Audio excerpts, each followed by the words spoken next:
beheaded and died. Divorced, beheaded, survived. I'm Henry VIII, I had 6 wives. Some might say I ruined their lives. King Henry VIII seems dramatic, right? Well, buckle up while I tell you the full story of the real life melodrama that is the Tudor dynasty. King Henry VIII is an important historical figure as his obsession for a male heir is what directly led to the English Reformation and the establishment of the Church of England, religious views that are still in place by that country today. Over the past week, I have researched from the Royal Archives, UK Parliament, and History.com to learn more about the life of King Henry VIII and the impact of the Tudor dynasty.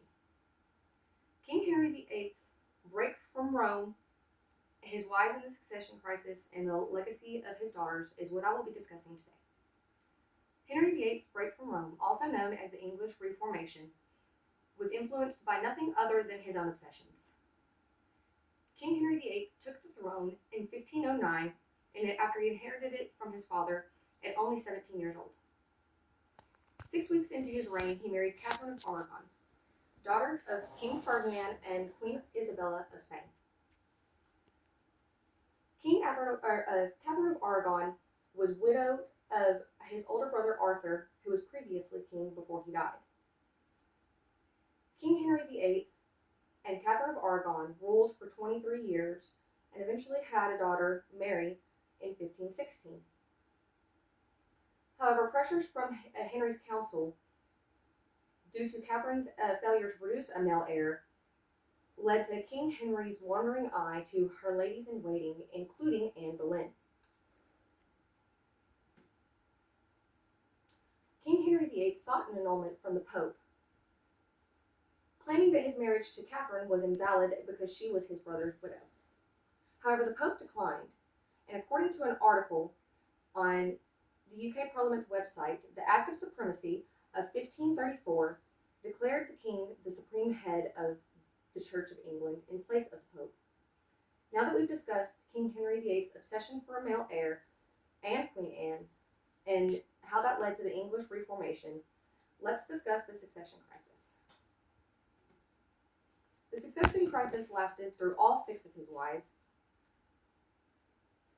As previously stated, Catherine of Aragon was his first wife, and according to an article written by Crystal Ponte from History.com on January 28, 2020, Henry viewed her as the model wife in every respect bar one, her failure to give him a son, thus leading to his divorce from Catherine of Aragon and his marriage of Anne Boleyn in 1533.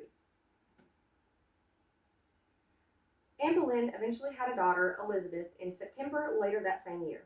However, after a series of stillborn boys, Henry VIII eventually took a mistress. Enraged by this, Anne attempted to throw out that mistress from court. However, this angered Henry, and he accused her of adultery and treason and had her beheaded May 19, 1536. Only 3 days later, he married that same mistress, lady in waiting to Catherine of Aragon and Anne Boleyn, and supposed love of his wife, Jane Seymour. October 12, 1537 was an important day for King Henry, as Jane Seymour gave birth to his first legitimate son, Edward VI. However, Jane eventually passed of childbed fever after only weeks after the child's birth. After 2 years in mourning, his council recommended to try to form a European alliance, and married one of the daughters of the German Duke of Cleves. He had 2 portraits commissioned, one of each of the girls, and decided that Anne was the prettiest, and whenever she arrived in England, he decided that that was very wrong. He actually thought that she was ugly. However, the wedding could not be stopped, so on January 6, 1540, they were wed.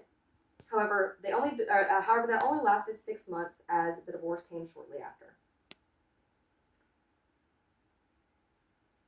Anne of Cleves made off pretty well with a generous settlement of her crown jewels, as well as an annual amount of money that she was sent from the king, as well as keeping multiple residences and the title of King's Sister.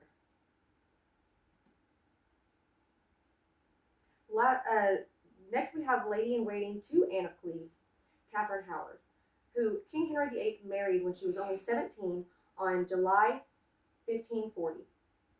However, by this time, his health had deteriorated quite a bit, but it is known that he was delighted in her and called her his rose without a thorn. However, less than a year into their marriage, rumors circled among the court of infidelity, and he also accused her of adultery and treason and had her executed February 13th, 1542. Lastly comes Catherine Parr. They were married in July of 1543, and she almost met the same fate as his previous queens. It was believed that it was because her religious beliefs opposed his. However, she was able to save herself from execution by stating that she was not questioning the king's royal beliefs, that she was just trying to learn from him. She is known as the only queen to have outlived Henry, as well as being a great stepmother to all of his children, and even having Mary and Elizabeth reinstated into the line of succession. Now that I've discussed the fate of his wives and the succession crisis, let's discuss his daughter's legacy. After King Henry VIII's death in 1547, his then 9-year-old son took the throne, only for 6 years before his death in 1553 from tuberculosis, which opened the door for his sisters to rule. According to the Royal Archives website, Mary was the first queen regnant. She attempted to reform the religion back to English Catholicism and even charged people with heresy, and had 300 Protestants burned within her first 3 years of reign, earning her the title in history, Bloody Mary. Mary even tried to prevent Elizabeth's succession by marrying Philip of Spain to try to conceive an heir. However, this lost favor with her people, and she ended up in a war with France. She later died in 1558, and the crown was passed to Elizabeth. During Elizabeth's reign, it was known as the Golden Years, and she had decided, from what she had learned from her father, she would not take a husband for children nor political reasons, and she was known as the Virgin Queen. She ruled for 45 years and established a firm Church of England, as well as 39 Articles of 1563, which made a compromise between Protestants and Catholics in England. She is also known for establishing the East India Company in 1599, as well as known for the arts flourishing under her rule. Many of her influences are still seen in England today.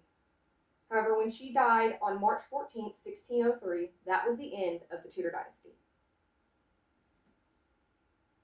So today I've discussed the break from Rome, wives and his succession crisis, and the legacy of his daughters.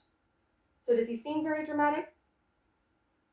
After a century-long soap opera featuring beheadings for boredom, transforming the English church for the affections of a woman, and then 2 girls never meant to rule, taking revenge on their father by doing just that, I think we can all agree that the Tudor dynasty may just be the most dramatic in all of history.